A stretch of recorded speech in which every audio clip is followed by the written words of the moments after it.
పైకి ఎత్తరా భయ్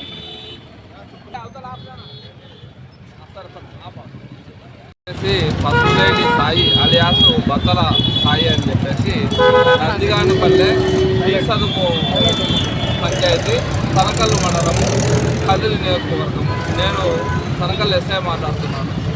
రీసెంట్గా ఏమైందంటే ఇతని మీద దగ్గర ఒక 28 దొంగతనం కేసు హెచ్పి అఫెండరు.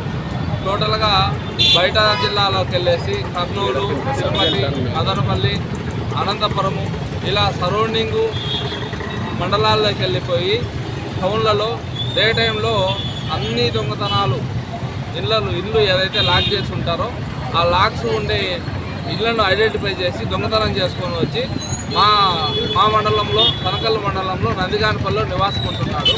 అయితే రీసెంట్గా ఇతని మీద మన జిల్లాలో అయితే ఎటువంటి కేసులు లేవు. కానీ ఇక్కడ మన దీని దగ్గర తనకల్లు మండలంలో నందిగానిపల్లిలో ఒక కత్తి తీసుకొని ఒక లేడీ ఇంటి దగ్గరికి వెళ్ళి ఐ హ్యాండర్తో నిన్ను చంపేస్తాను అని చెప్పేసి బాగా బెదిరించడం జరిగింది. ఆమె భయభ్రాంతులకు గురై సావును దగ్గర నుంచి పరిచయం చేసే విధంగా చేయడం వల్ల ఒక నాన్ బెయిలబుల్ కేసు నమోదు చేయడం జరిగింది. దాని మీద ఈరోజు ముద్దాయిని రిమాండ్ కోసము తనకల్లు నుంచి బస్సులో తీసుకొని వచ్చేసి బస్టాండ్ నుంచి కోర్టుకు నడిపించుకుంటూ తీసుకెళ్తున్నాం. ఇతని పేరు ఏం పేరు sir? Pasupuleti Sai alias B Sai.